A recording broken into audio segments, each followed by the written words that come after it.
la Fundación Voz del Centro presenta a Ángel Collado Schwartz en La Voz del Centro, un programa de servicio público que educa sobre la historia, cultura y sociedad de Puerto Rico y el Caribe. Saludos a todos. El programa de hoy está titulado Martin Luther King y Puerto Rico.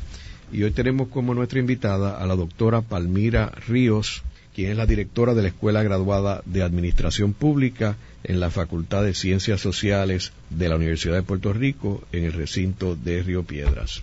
Como sabemos, Martin Luther King es una de las figuras más importantes del siglo XX. Él nace en Atlanta el 15 de enero de 1929 y es asesinado el 4 de abril de 1968. Martin Luther King fue el principal portavoz de todo el movimiento de derechos civiles en los Estados Unidos y luego ganó el Premio Nobel de la Paz. Palmira, me gustaría que nos dieras unos antecedentes sobre Martin Luther King, sus inicios y cómo llegó él a esta posición tan importante para los Estados Unidos. En primer lugar, gracias por la invitación a participar en este programa, que para mí realmente es un motivo de mucho orgullo de poder compartir con el pueblo de Puerto Rico a través de estas líneas, ¿no?, de radio, y para hablar de este tema que es tan pertinente para muchas discusiones que estamos sosteniendo aquí en nuestro país. El doctor Martin Luther King es producto del sur de los Estados Unidos. Hay que entender estos factores, ¿no?, de su familia, del tiempo en que vivió, para entender también el impacto, la importancia de sus contribuciones a la historia de Estados Unidos y del mundo.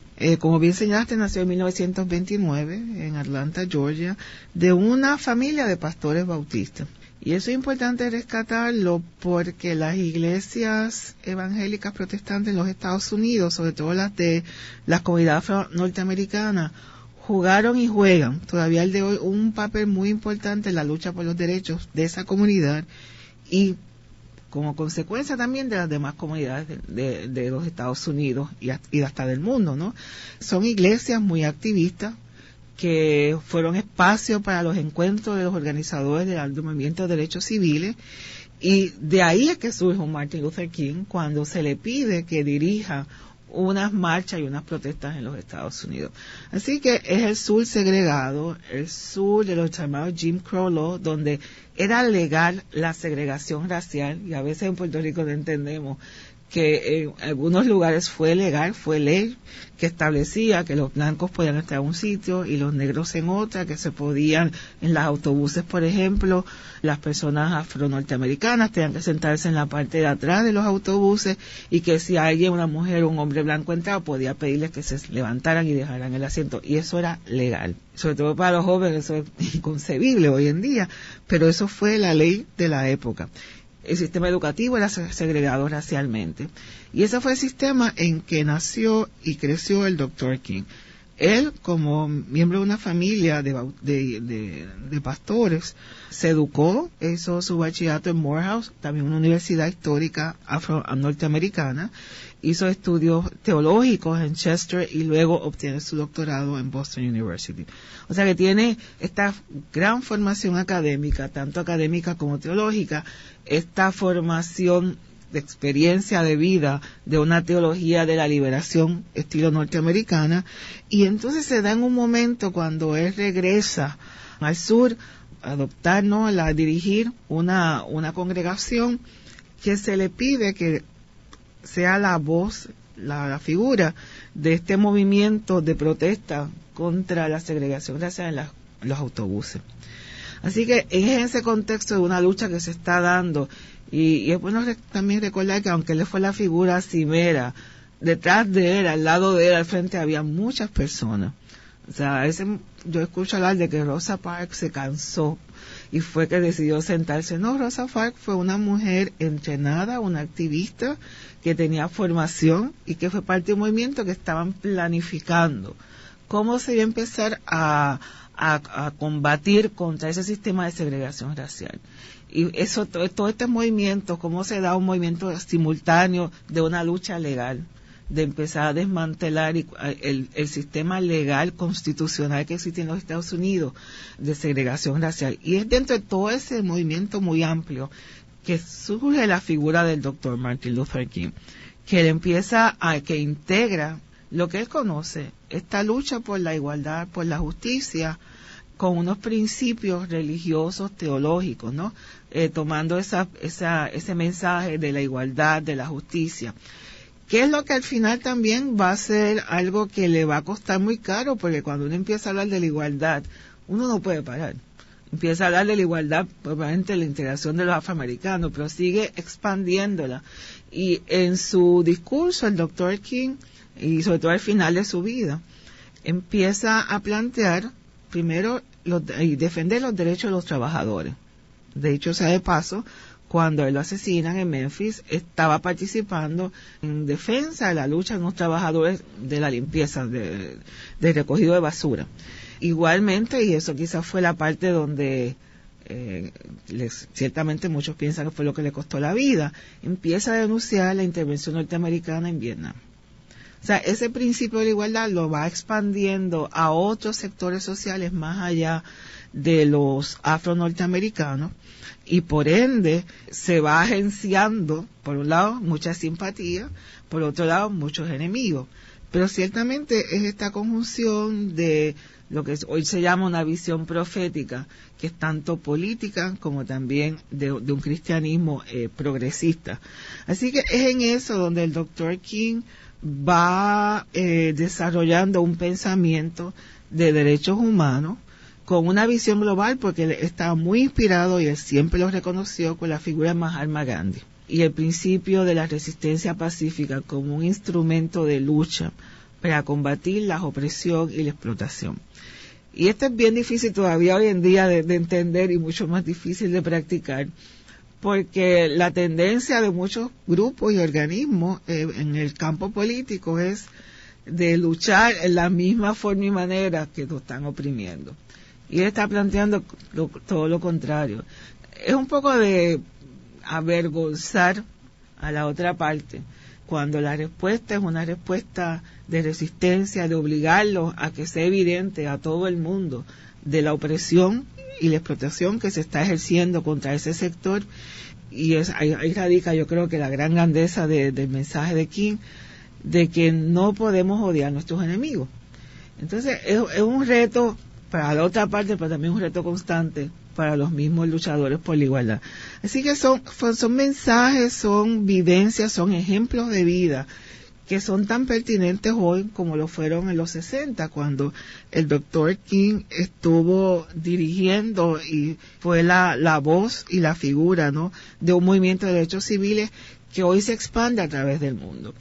Porque esta lucha por los derechos civiles en los Estados Unidos en la época de los 60 se ha expandido hoy, por ejemplo, por América Latina, donde los grupos afrodescendientes de toda la región están planteando, primero, que existen o que existimos, segundo, están reclamando su espacio en todos sus países, y vemos cómo se están creando todo tipo de organizaciones no gubernamentales, pero igualmente gubernamentales, a través de toda América Latina, reclamando el que los derechos humanos que han sido reconocidos por todos estos estados sean también extensivos a las poblaciones afrodescendientes de América Latina. Y eso vemos en México, en Honduras, en Costa Rica, en Colombia, inclusive en Chile y Argentina, que muchos pensábamos no había población afrodescendiente, eso se está dando. Y la figura de Martin Luther King es central para toda esa lucha. Ideológicamente, o sea, sus principios que él estuvo planteando de la resistencia pacífica, el reclamo de igualdad, el reclamo del derecho al trabajo. Esos son reclamos que son tan pertinentes hoy como lo fueron durante todo ese periodo en que él estuvo liderando un movimiento político. También hay que reconocer en esta conversación de que no todo el mundo coincidió con Martin Luther King en su época, porque a veces, pues hoy en día, pues porque ha perseverado, ¿no?, el mensaje y ese ejemplo de lucha, pero en su momento hubo mucha gente que resistió, que lo acusaron de todo, y sobre todo en la medida que su discurso era más expansivo, que incluyó, o sea, la lucha de los trabajadores y sobre todo su postura contra la guerra de Vietnam, pues ahí se fue agenciando muchos enemigos, aún dentro del movimiento, que temían las consecuencias de lo que él estaba planteando. Plantearse en contra de la guerra de Vietnam en los 68, pues fue algo muy valiente por parte del Dr. King. De hecho, es un discurso que él empieza a plantearlo aquí en Puerto Rico. Y algo que estaremos hablando en más detalle luego. En su segunda visita a Puerto Rico, él empezó a plantear el problema de Vietnam y la oposición por los mismos principios que él estaba esbozando de la lucha por la igualdad, por la inclusión, y que los vietnamitas también eran sus hermanos. Así que realmente es un discurso que hoy se continúa estudiándolo. Y ahora en agosto, que se celebró el 50 aniversario del discurso I Have a Dream, Tengo un Sueño, que fue parte de esta movilización que se dio en Washington para reclamar los derechos civiles de las poblaciones afrodescendientes. Ahí es donde ese discurso articula toda esta visión de igualdad, de unidad, que va a ejemplificar la vida y la obra, y es el legado del Dr. King. Ese discurso en Washington, en el área donde están las estatuas, ¿no?, de Lincoln Center, Memorial Lincoln Center, es quizás uno de los puntos más importantes de ese movimiento, que obviamente termina obligando al Congreso del presidente a aprobar legislación. Palmira, antes de entrar en detalle sobre este discurso, que yo creo que amerita discutirlo profundamente, yo quisiera enmarcar la figura de Martin Luther King y ese movimiento en los eventos históricos que los antecedieron, porque muchas personas pueden preguntar, bueno, ¿y por qué había este problema racial en el sur si el norte había ganado la guerra civil en el 1860 y pico?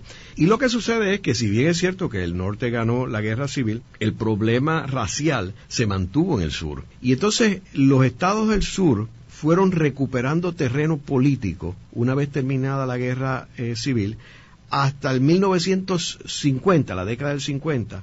Tenemos que recordar que el sur era controlado por el Partido Demócrata. Y el Partido Demócrata era el Partido Liberal, el Partido Republicano, el Partido Conservador, el Partido Demócrata Liberal. Y debido a que el sur era tan importante para que los demócratas ganaran elecciones, tenían que negociar con el sur, y entonces claudicaban las posiciones de avanzada en términos de movimiento de derechos civiles o para evitar la segregación. Tenían que claudicar eso para recibir el respaldo de los estados del sur y poder ganar las elecciones. Entonces, en la década del 50 se complica cuando el presidente de la Cámara de Representantes, Sam Rayburn, es de Texas, que es un estado poderosísimo del sur, y el portavoz de la mayoría del Senado es Lyndon B. Johnson, que es de Texas también. En aquel momento Lyndon B. Johnson no era liberal, que resultó siendo, y la persona de avanzada que aprobó la legislación más de avanzada en términos de los derechos civiles, pero en aquel tiempo él era conservador y él jugaba el juego de los conservadores tejanos y del sur. Así que en ese contexto es que surge la figura de Martin Luther King, en el cual los demócratas, que en aquel momento, en la década del 60, John F. Kennedy es el presidente, Lyndon B. Johnson ya es el vicepresidente, ya no está en el Senado, y entonces en ese contexto es que esta figura viene a traer su discurso. Ahí es que vienen también las famosas confrontaciones que hay en Alabama y Mississippi. Háblanos un poco sobre esto y las cruzadas que estaban surgiendo de liberales del norte, algunos de ellos blancos, que iban al sur y fueron asesinados, algunos de ellos, y otros golpeados por el Ku Klux Klan y la derecha extrema del sur. No, ciertamente es un contexto complejo, ¿no? Porque si bien es cierto que el norte ganó la guerra civil, en términos a veces políticos, uno piensa quién fue que la ganó, porque inmediatamente después de la guerra civil pues empiezan a aprobar una serie de medidas de segregación y de mayor igualdad racial, pero eventualmente prevalecen las leyes de segregación racial, y entonces se implanta una política de separados pero iguales, donde se legaliza, se legitimiza la segregación racial en los Estados Unidos. Y no fue solamente en el sur, porque inclusive en el norte la segregación también se dio, y estaban los letreros, aquí no pueden entrar negros, o en donde tomar agua. La segregación fue realmente un fenómeno nacional. Así que si bien el norte ganó la guerra en el acomodo y la reconstrucción de esa nación, el elemento de segregación racial fue algo fundamental. Y entonces se da la contradicción de que Estados Unidos va a una guerra mundial reclamando ser el paladín de la igualdad de los derechos, gana esa guerra mundial y entonces tiene que enfrentarse con un mundo que le está señalando de que tú no puedes tener estos dos discursos a la misma vez. Tú no puedes estar propiciando la independencia de las antiguas colonias y mantener esta situación en tu seno.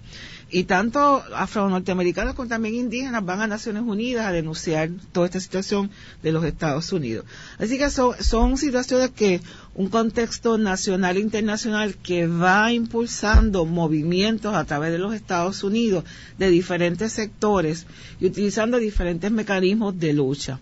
Obviamente está el mecanismo legal, NAACP, que empiezan a impulsar casos a través del sistema judicial para llevarlo al Tribunal Supremo eventualmente. Fueron muchos los casos, aunque el que finalmente consolida es el Brown versus Board of Education, que finalmente en el 53 decide que esta política de separate but equal es inconstitucional. Y es un golpe que ahí empieza a desmantelar este sistema de segregación, y vienen muchos casos después. Yo siempre quiero hacer un comentario sobre la decisión de Brown versus Board of Education, porque eso fue en el 53. En Puerto Rico ya la Constitución nuestra en el 52 lo prohibía. O sea, y yo creo que para que estemos un poco, miremos que todavía tenemos problemas en Puerto Rico de discriminación racial, pero ciertamente en Puerto Rico ha habido unos procesos autónomos propios nuestros en este campo que no están determinados por estos procesos en Estados Unidos. Pero en el caso norteamericano, ese fue un momento que empieza a cambiar toda esta situación. También se dan una serie de movimientos de lucha en las bases, ¿no?, de las ciudades en los Estados Unidos, tanto en el norte como el sur, donde se empieza a retar este sistema de segregación.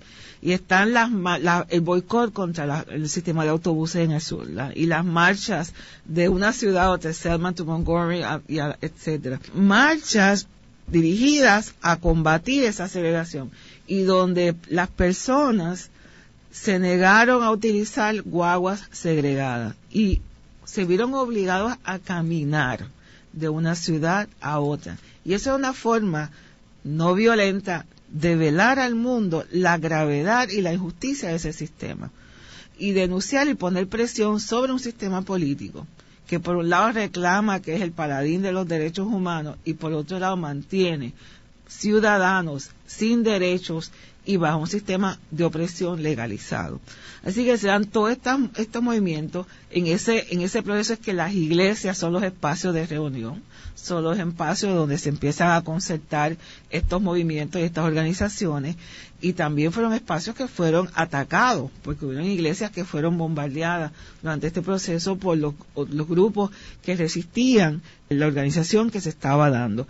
Así que fue algo que va transformando, ¿no?, la sociedad norteamericana, que va obligando a, como bien tú señalaste, a políticos conservadores a reconocer la necesidad del cambio, a ofrecer respuestas a estas demandas crecientes de la ciudadanía, no solamente afro-norteamericana, porque a eso se unieron muchos otros sectores de la sociedad norteamericana, a reclamar ese derecho, a obligar a los Estados Unidos a ser más consistentes con su retórica. Y entonces un político, pues irónicamente políticos del sur, de Texas, un conservador como Lyndon B. Johnson, que se convierte en el político que tiene que empujar en el Congreso, porque tuvo que empujar, no era que no le fue fácil, y presionar, y tiene que haber doblado muchos brazos en el proceso para lograr que el Congreso aprobara la Ley de Derechos Civiles y toda la otra legislación que acompañó ese proceso de empezar a desmantelar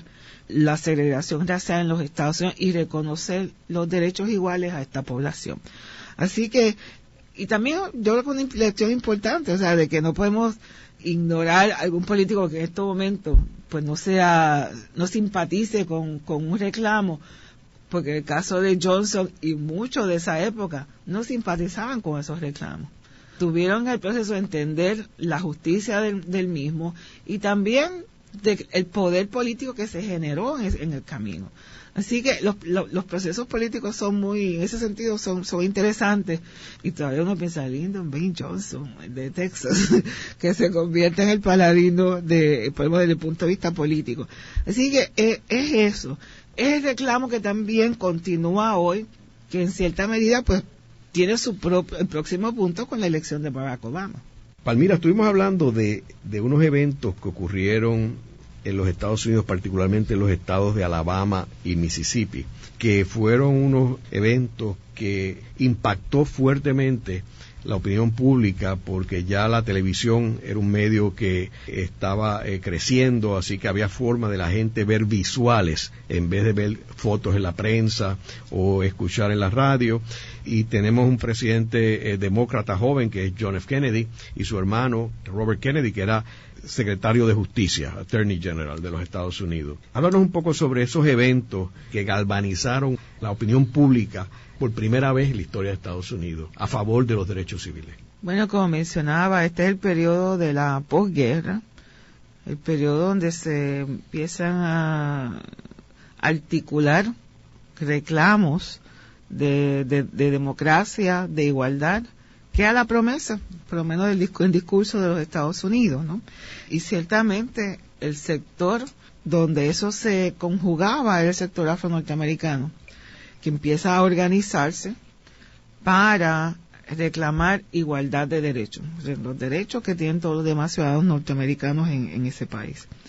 Así que es en el sur de Estados Unidos donde realmente era más cruenta este sistema de segregación racial.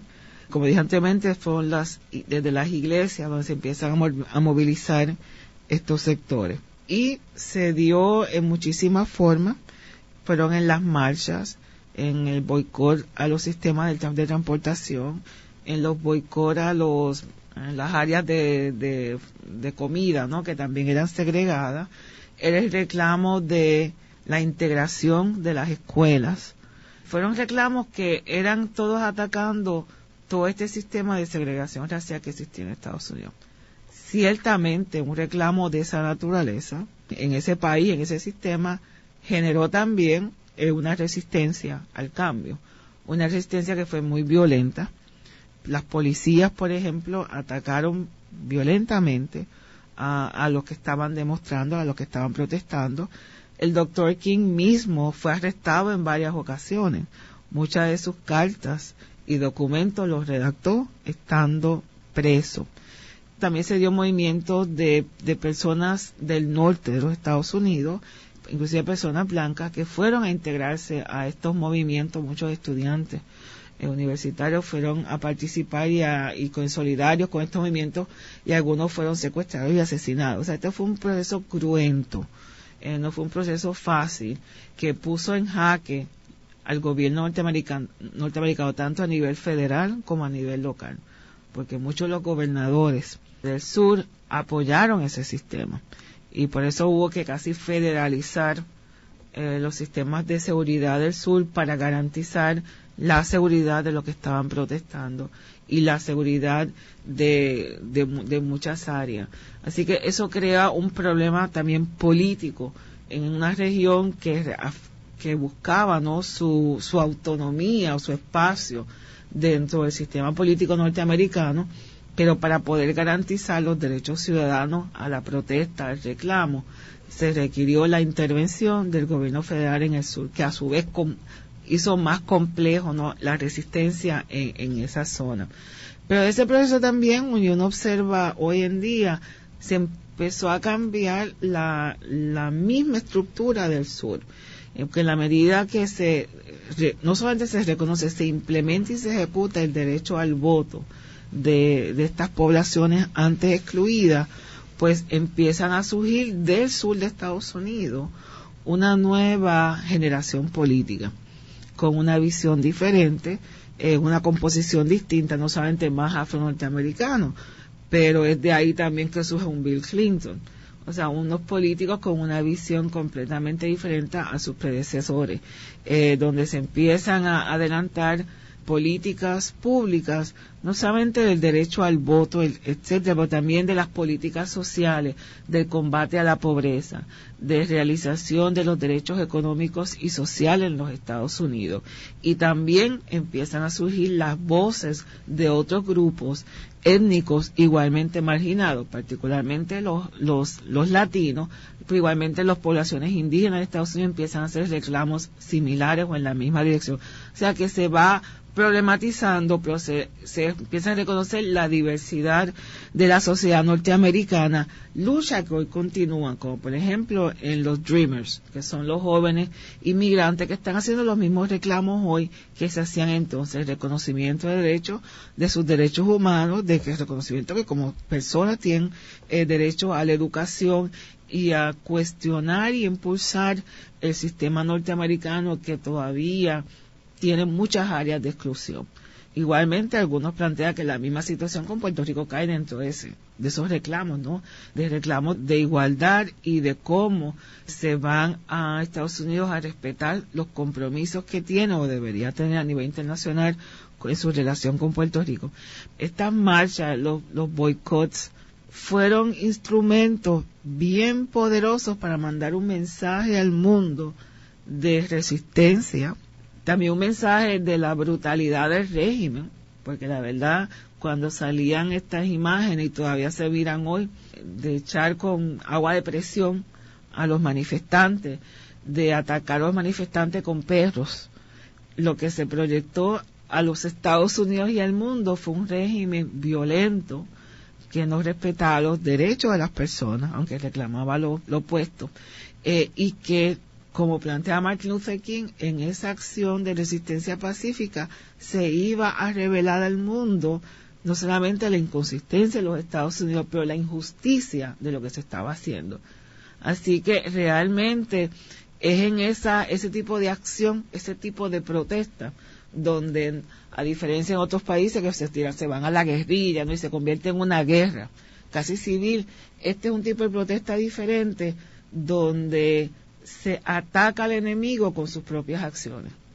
Y ese es el planteamiento teórico, ¿no? y práctico del Dr. King, es que vamos a develar al mundo la brutalidad de este sistema, que les dé vergüenza, un poco el término que también que él utilizaba, que sientan vergüenza de sus acciones y que el mundo los rechace por sus acciones.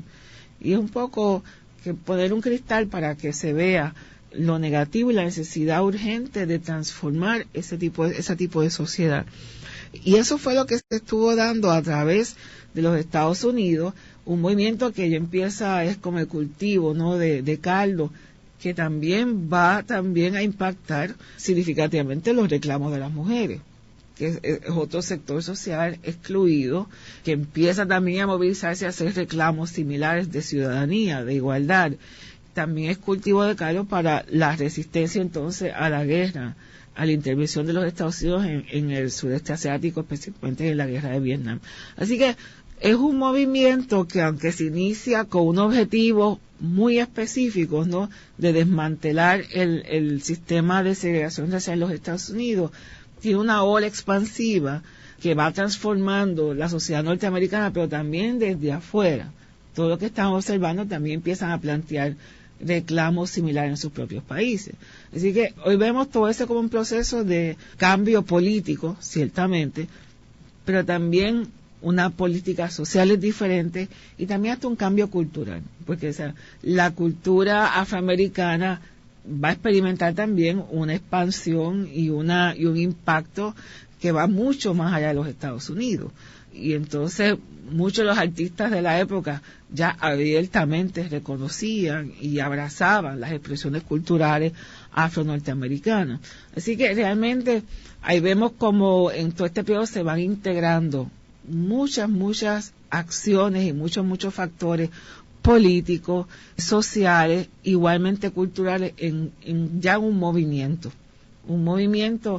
que fue mucho más allá de la frontera nacional de los Estados Unidos y que todavía al día de hoy continúa impactando. Quizás inmediatamente el impacto mayor también fue en la lucha contra la apartheid en Sudáfrica, que estuvo muy influenciado e inspirado en esa lucha, y los líderes abiertamente lo reconocían constantemente como parte que es una continuación de esas luchas que se dieron allí. Mira, tú estabas mencionando en el segmento anterior sobre este discurso tan y tan importante en Washington frente al monumento de Lincoln, en el cual se congregaron personas, y Martin Luther King dio su discurso probablemente más memorable, que cumple 50 años en este mes de agosto. Es apenas meses antes del asesinato del presidente Kennedy. Sabemos que ese discurso impactó no solamente a Washington, sino a todo el mundo. Como mencioné anteriormente, debido a que ya estaba la televisión en auge, pues se pudo proyectar la imagen de Martin Luther King, y el propio presidente John F. Kennedy y su hermano Robert Kennedy vieron el discurso en televisión y quedaron impactados, y luego una reunión posterior en la cual fue una delegación del movimiento encabezado por Martin Luther King a reunirse con John F. Kennedy, y donde Martin Luther King lo que habla es un discurso inspirador, que entiendo yo que no fue el discurso que le habían preparado, sino que él mismo lo cambió, y en parte fue espontáneo, donde él saca la famosa frase que tiene un sueño donde todo el mundo pueda vivir bien, sin una sociedad segregada. ¿Quieres hablarnos sobre ese discurso? Ciertamente, como planteas, es muy cierto de que no fue el discurso que tenía escrito para ese día, y quizás el elemento de espontaneidad es que él ahí integra esta visión de que estamos hablando, o sea, todo lo que lo nutre a él como ser humano, su experiencia en el sur, como alguien que creció en el sur, de una familia de ministros, él mismo siendo ministro, y estas luchas que se están dando a través de los Estados Unidos. También el hecho de que sea en el monumento a Lincoln, o sea, todo el simbolismo americano, él lo trae y lo pone patas arriba. Y decimos, o sea, ¿cómo podemos hablar del simbolismo norteamericano, de la igualdad, de la búsqueda, ¿no?, de esta sociedad, igualdad, y nos dejan a un lado nosotros? O sea, no podemos seguir, y por eso el impacto que tienen figuras como Kennedy y otras, donde realmente no se podía responder de una manera que no fuera tomando acciones afirmativas para reconocer los derechos de esta población. Quiero también recordar, igual leer un poquito del discurso, lo tengo aquí al frente, una versión en español, que grupos de puertorriqueños estuvieron en esa marcha y hasta se dirigieron a la misma. Un grupo del Colegio de Abogados que fue allá a Washington. No hay foto, que sabes un poco cómo ha cambiado las generaciones cambian, ¿no? Hoy en día los muchachos estarían tomando todo fotos. Ahora estaría en Twitter. Sí, en Twitter, inmediatamente. Pero sí fue un grupo de colegio de abogados que una actividad recientemente con los que ya todavía están vivos para recordar esta participación de estos abogados y abogadas, porque fueron abogados y abogadas que fueron a Washington a participar en la marcha.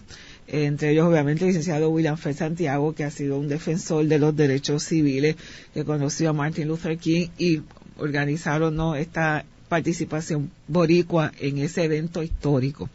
Ahí él habla, y yo creo que esta es la parte que todavía retumba hoy, ¿no?, de que tiene ese sueño, y este es un sueño, y la visión esta profética, ¿no?, de lo religiosa, ¿no?, que tiene este sueño que algún día en el estado de Alabama, que era la imagen de lo peor, lo más segregado de esta violencia contra los luchadores por los derechos civiles, que aún en ese estado se convierte en un sitio donde los niños y niñas negras puedan unir sus manos con las de las niñas y niñas blancas y caminar unidos como hermanos y hermanas.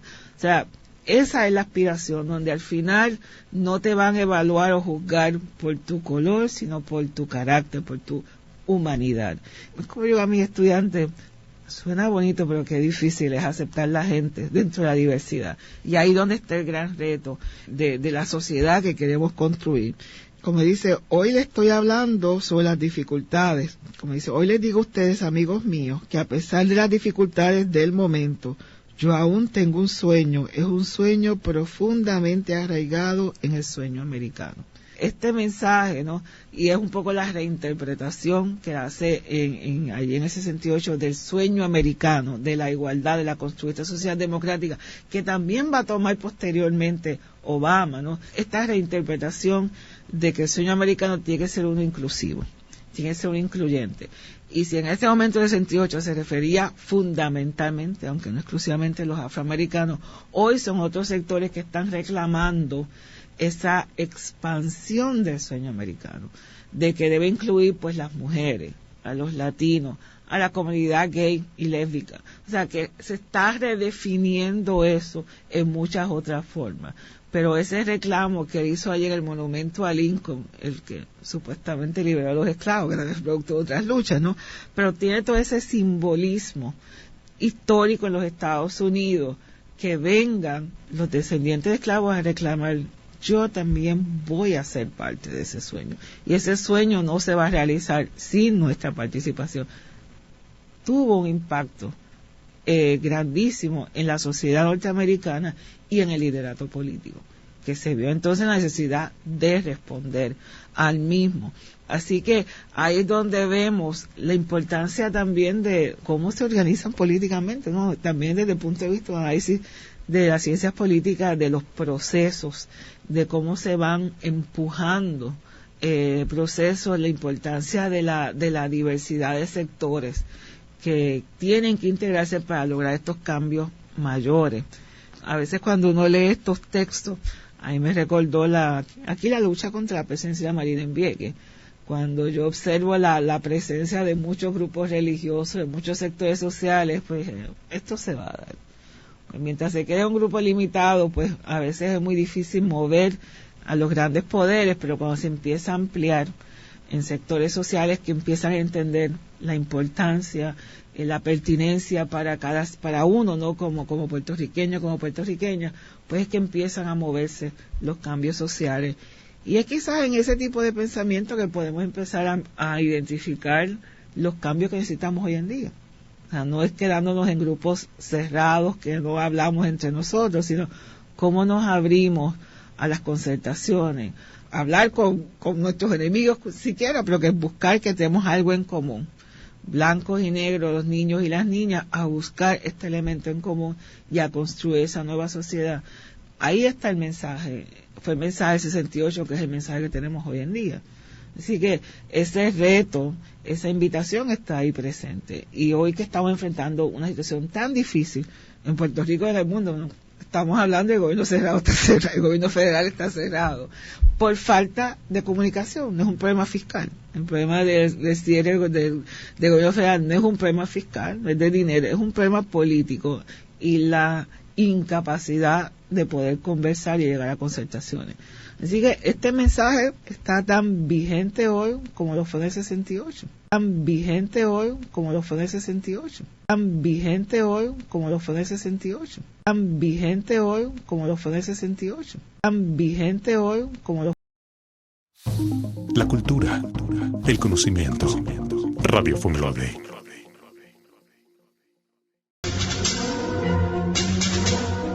Regresamos con Ángel Collado Schwartz en La Voz del Centro. Continuamos con el programa de hoy titulado Martin Luther King y Puerto Rico. Hoy con nuestra invitada, la doctora Palmira Ríos, directora de la Escuela Graduada de Administración Pública en la Facultad de Ciencias Sociales de la Universidad de Puerto Rico, el recinto de Río Piedras. Palmira, entrando ya en el caso de Puerto Rico, sabemos que la situación de Puerto Rico en términos raciales era muy distinta a la de Estados Unidos. Aquí no había en la década del 50 una segregación en los autobuses, en los baños, etcétera. De hecho, había una figura importantísima en la política puertorriqueña, que era Ernesto Ramos Antonini, que ocupaba la presidencia de la Cámara de Representantes y era una persona afrodescendiente. Y no existía esa dinámica tan violenta que había en Estados Unidos. ¿Qué comentario tú tienes sobre la diferencia entre la situación de Puerto Rico y la de los Estados Unidos para enmarcar la visita de Martin Luther King aquí a Puerto Rico? Bueno, las relaciones raciales varían de sociedad a sociedad y de país en país. O sea, no podemos esperar ni entonces ni hoy de que sean iguales. y pretender partir de esa premisa es un error terrible, ¿no?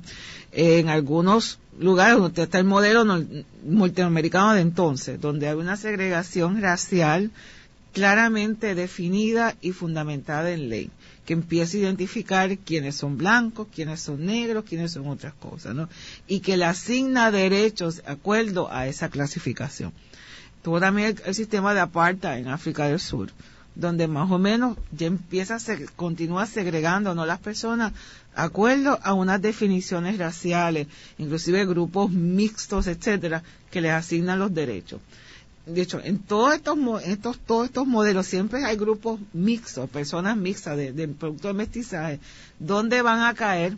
Es la diferencia. O sea, en Puerto Rico, pues una persona quizás con un trasfondo mestizo, pero es un fenotipo de un tipo, pues puede ser clasificada como, por ejemplo, blanco, con los derechos o privilegios que se le puedan reconocer. Eso no es el caso de Estados Unidos. Pero yo creo que la cuestión legal, el aparato que se construye alrededor de esas estructuras, ¿no?, de esa reglamentación, le va a dar una rigidez a la sociedad que en Puerto Rico no existió en la misma forma. Ahora, no es decir que no existe la discriminación racial en Puerto Rico, que no, y que esos son como juego de niños, como algunos se han referido al mismo, ¿no?, que no tenga impacto y no tenga consecuencias. Por eso yo siempre planteo que tenemos que entender cómo se manifiesta en Puerto Rico o cómo se manifiesta en nuestros países para poder combatirlo efectivamente. Porque el hecho que no se manifieste como en Estados Unidos, Sudáfrica, no quiere decir que no exista. O sea, tenemos que estudiar nuestras manifestaciones.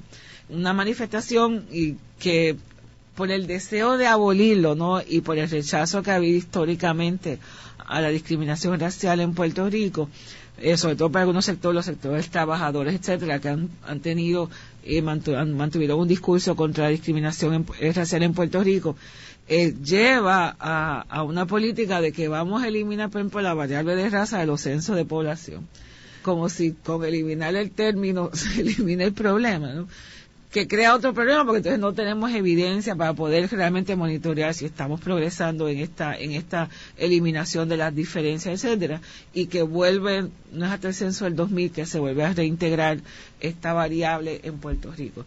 Así que tenemos que empezar a entender cómo es que se manifiesta específicamente en el nuestro, entendiendo de que no va a ser igual que en los Estados Unidos, y que eso no lo hace ni sutil ni secundario, sino que es muy propio. Siempre recuerdo la expresión que adoptaron, una declaración que adoptaron los jefes de gobierno de estados latinoamericanos ante la celebración de la tercera conferencia mundial contra el racismo de Naciones Unidas, que se celebró creo que fue el 2001 en Durban, Sudáfrica, donde ellos plantearon que ellos se unían a esta conferencia mundial en la espera de que ese flagelo no llegara a la América. Digo, pues si lleva 500 años aquí, que se manifiesta de una forma distinta. Estados Unidos, Sudáfrica, es cierto, pero no podemos pretender ni argumentar de que no existe. Así que tiene unas formas muy distintas, muy particulares nuestras en Puerto Rico.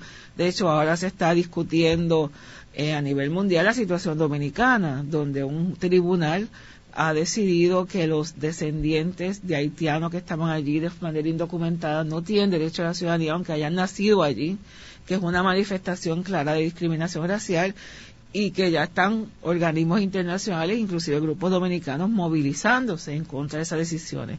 Así que se manifiesta de muchas formas a través de la América Latina, incluyendo a Puerto Rico, y es entender las manifestaciones específicas de nuestros países, no decirle que no exista en nuestros países. Así que dentro de ese contexto y es siempre reto cuando vienen líderes afroamericanos a Puerto Rico, explicar cómo se manifiesta aquí, cuáles son los problemas, y no aplicar automáticamente y forma acrítica el modelo norteamericano en relación blanco-negro a Puerto Rico. El doctor King estuvo en Puerto Rico en 3 ocasiones. 2 fueron visitas públicas, donde hizo varios discursos, dio varias conferencias, fundamentalmente en universidades o en programas académicos, y una privada poco antes de morir, que vino a escribir un libro que no sabemos si lo concluyó, ¿no?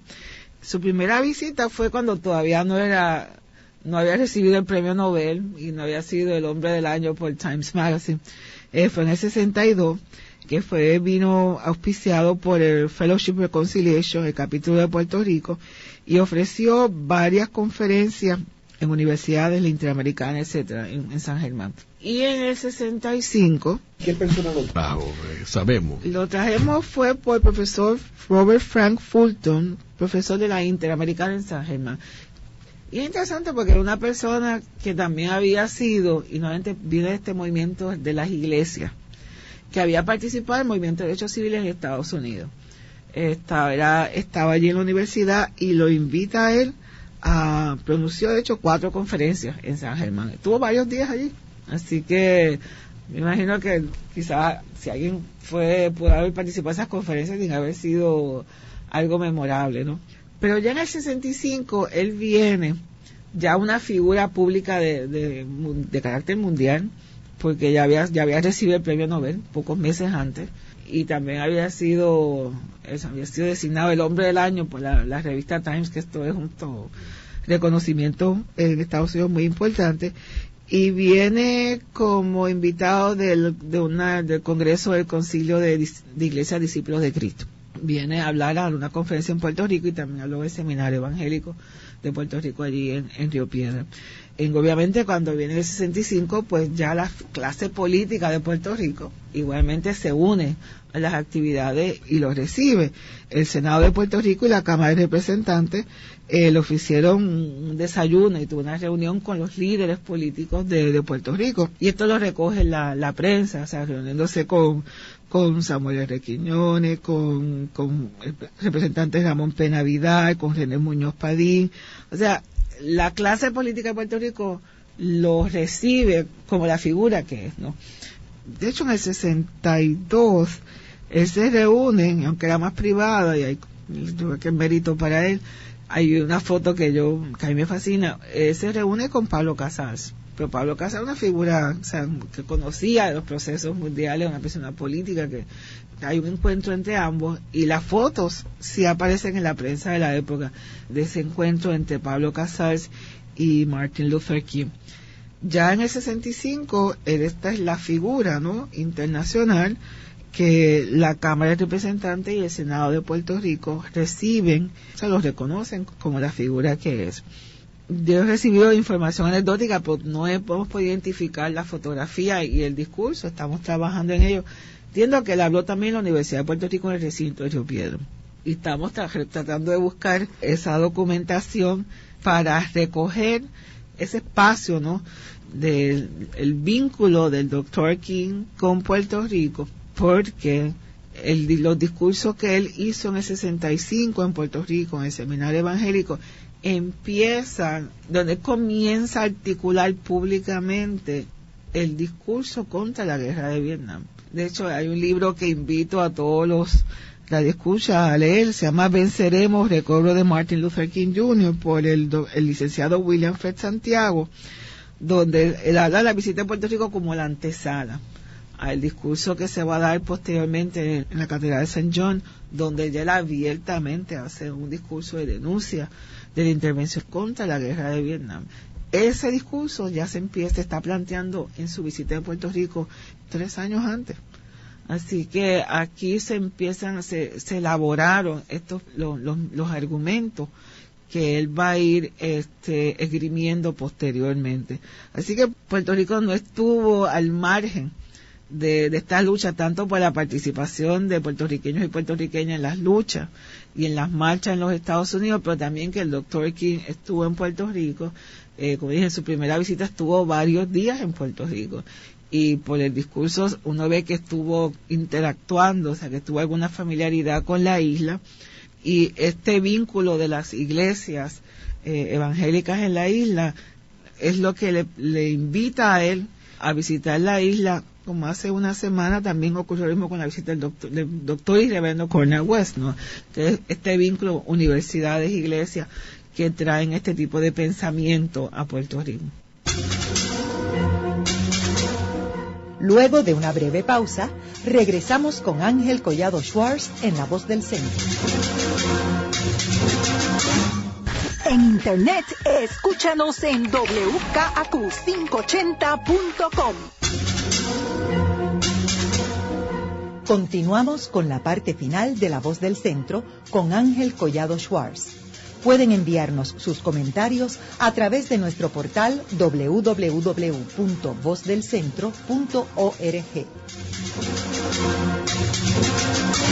Continuamos con el programa de hoy titulado Martin Luther King y Puerto Rico. Hoy con nuestra invitada, la doctora Palmira Ríos, directora de la Escuela Graduada de Administración Pública en la Facultad de Ciencias Sociales de la Universidad de Puerto Rico, el recinto de Río Piedras. Palmira, ¿cuál ha sido la importancia y la relevancia de Martin Luther King y su pensamiento para el mundo y la sociedad? Mira, ciertamente se reconoce a través del mundo la importancia del discurso, del modelaje, de la lucha y del sacrificio del Dr. King. Hay tres áreas que en mi parecer son fundamentales para entender que sirvieron y sirven de orientación e inspiración hoy en día. Uno es el campo de la lucha por la realización y la justiciabilidad de los derechos económicos, sociales y culturales. Hoy en día entendemos en el campo de los derechos humanos que los derechos sociales, culturales y económicos son tan válidos, importantes y exigibles como los derechos civiles y políticos.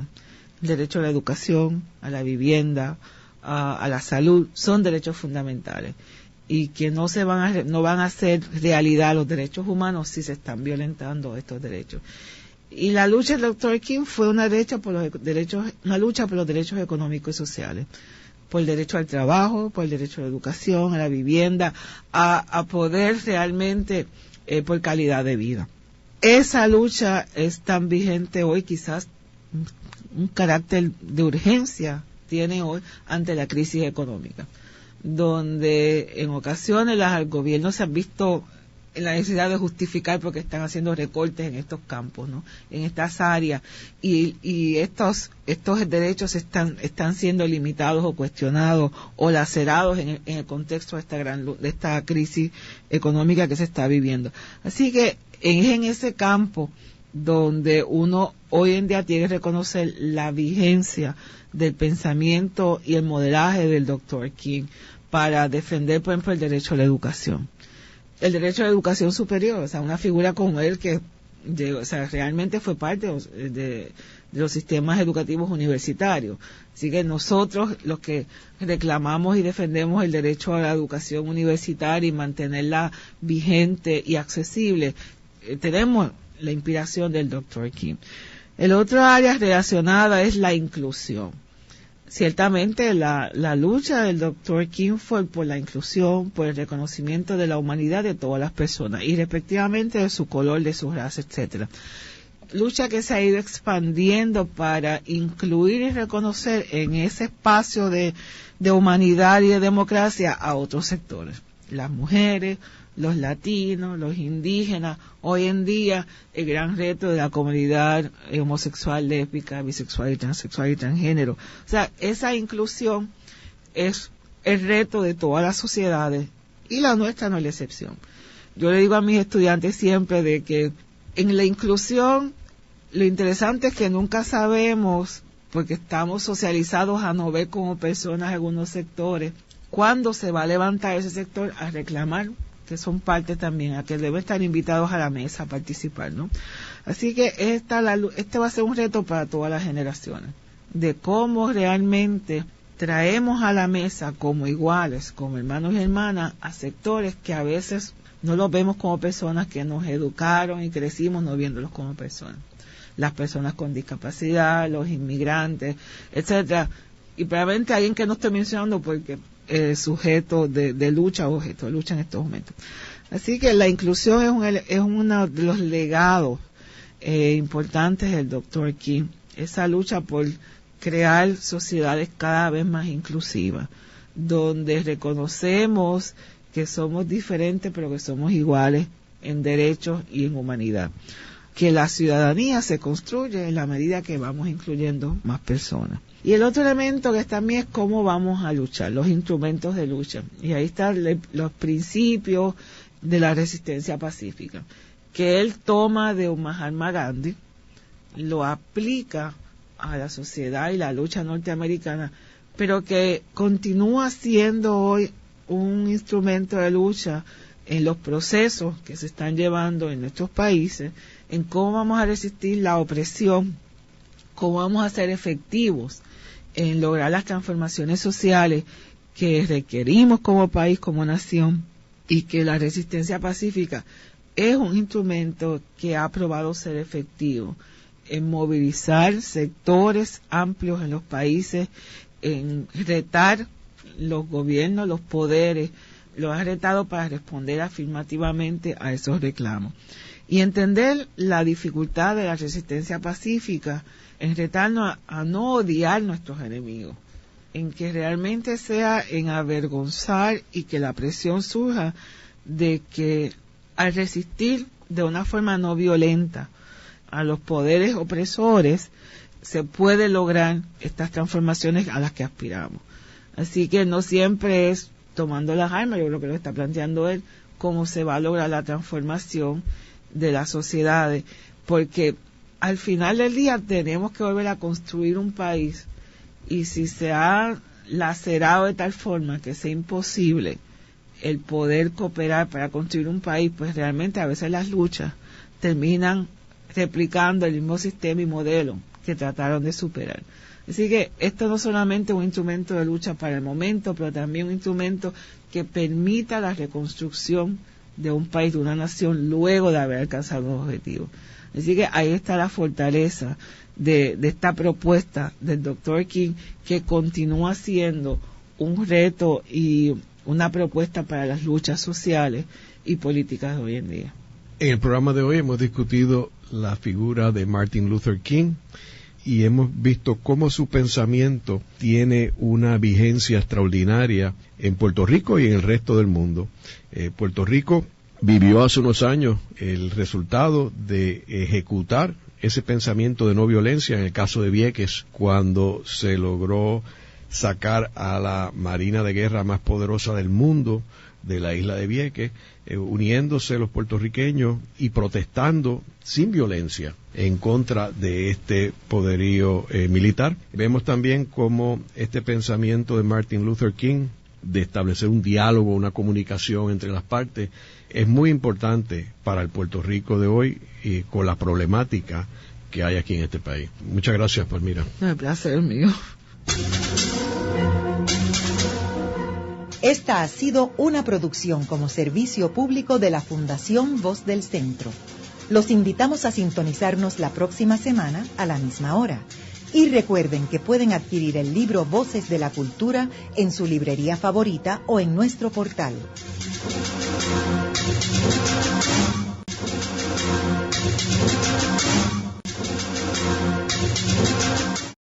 Radio Funglode